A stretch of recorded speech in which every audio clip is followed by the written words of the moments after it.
অধ্যাপক তারিক মঞ্জুর স্যার, আপনার কাছে, আপনি বাংলা পড়ান। বাংলা ভাষা সংস্কৃতিতে এখনো কতটা শক্তিশালী অবস্থান ধরে রাখতে পেরেছে, নাকি শঙ্কার মধ্যে আছে? আচ্ছা, প্রথমে আপনাকে ধন্যবাদ জানাই এবং আজকের এই দিনের সূত্রে যারা আমাদের ভাষা আন্দোলনে শহীদ হয়েছেন তাদেরকে গভীর শ্রদ্ধা ভরে স্মরণ করি। তবে আমাদের খেয়াল রাখতে হবে, ভাষা আন্দোলন কেবল একটি নির্দিষ্ট দিনের ব্যাপার নয়। 21শে ফেব্রুয়ারি যেমন রক্তদানের ব্যাপার ঘটেছে, পরের দিন 22শে ফেব্রুয়ারিও ঘটেছে এবং একটি দীর্ঘ একটি পরিক্রমা আছে। আমরা যখন বলি যে আমাদের আসলে সাংস্কৃতিক অভিঘাত, ভাষার অভিঘাত, এর সাথে কিন্তু আরো অনেক কিছু জড়িয়ে আছে। আমরা বাঙালি সংস্কৃতির মধ্যে, যেটি ফরহাদ মজহার স্যার বলছিলেন, যে এর মধ্যে কিন্তু আরো অনেক কিছুর সম্মিলন আছে। একটা সংস্কৃতি গড়ে ওঠে এমনি ভাবে নয়, এর মধ্যে অনেক কিছুর সম্মিলন ঘটে এবং নিজের হয়ে ওঠা সম্ভব হয়। আমি বলবো যে এই যে রাষ্ট্রভাষা হিসেবে বাংলার যে প্রতিষ্ঠা, সেটা পাকিস্তান আমলে আমরা অধিকার আদায় করেছি অন্যতম রাষ্ট্রভাষা হিসেবে। স্বাধীন বাংলাদেশ পর্বেও আমরা পেয়েছি।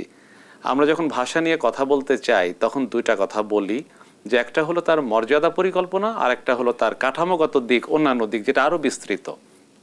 তা বাংলা ভাষার ক্ষেত্রে আমরা কি আদৌ মর্যাদা প্রতিষ্ঠা করতে পেরেছি কিনা, মানে এটা যদি বলি তাত্ত্বিকভাবে, হ্যাঁ, আমাদের মর্যাদা প্রতিষ্ঠিত হয়েছে, কারণ বাংলা আমাদের রাষ্ট্রভাষা। কিন্তু আমাদের যে আদালতের কথা বলা হলো, আদালতে এখনো পর্যন্ত দুই একটি ব্যতিক্রম ছাড়া আমরা সর্বক্ষেত্রে কিন্তু রায় লিখছি বাংলা বাদ দিয়ে। আচ্ছা, এর বাইরে কি আমাদের উচ্চশিক্ষার কথা বলি, যদিও এ নিয়ে তর্ক আছে।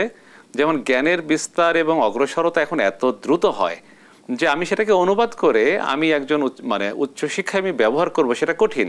তারপরেও আমাদের যেগুলো প্রাথমিক স্তরের মানে উচ্চশিক্ষার বই, যেগুলো ভিত্তিমূলক বই, সেগুলো কিন্তু অনুদিত হওয়া জরুরি। আমাদের সুযোগ থাকা সত্ত্বেও আমরা বাড়িয়ে দিচ্ছি কোন জায়গায়, যে ইংরেজিতে উত্তর লেখার সুযোগ থাকবে। আমি বলছি বাংলাভাষী একটি শিক্ষার্থী বা প্রতিযোগী, তাকে আমরা বাড়তি সুযোগ করে দিচ্ছি, কিন্তু বাংলার জন্য কিন্তু আমাদের জায়গা দেওয়ার ব্যাপারে খুব আপত্তি। এটা একটা বললাম শিক্ষার ব্যাপার, আরেকটি গেল আদালতের ব্যাপার। দাপ্তরিক কাজেও খেয়াল করবেন যে আসলে যতটুকু আমাদের ব্যবহার করার সুযোগ আছে তা আমরা ব্যবহার করছি না। একটা ভাষার সাথে তো অর্থনীতিও জড়িয়ে থাকে। বাংলা ভাষার যে অর্থনীতি, যদি আমরা দেখি যে বাংলাদেশ যদি আসলেই যদি অর্থনৈতিকভাবে এগিয়ে যায়, যদি আসলেই আমাদের মাথাপিছু যে আয় সেটা শুধু মানে সংখ্যার হিসেবে নয়, একেবারে দরিদ্র জনগোষ্ঠী তারাও যদি সেই অধিকারটা লাভ করে, তাহলে আমরা কি বলতে পারি? তাহলে আমরা বলতে পারি বাংলাদেশ তার অর্থনীতিকে যখন নিয়ন্ত্রণ করবে তখন কিন্তু তার ভাষাকেও নিয়ন্ত্রণ করবে। তবে একই সঙ্গে মাথায় রাখার দরকার, ভাষা, আমার বাংলা ভাষা, এই গভীর জাতীয়তা বোধ কিন্তু অনেক ক্ষেত্রে ক্ষতি করে।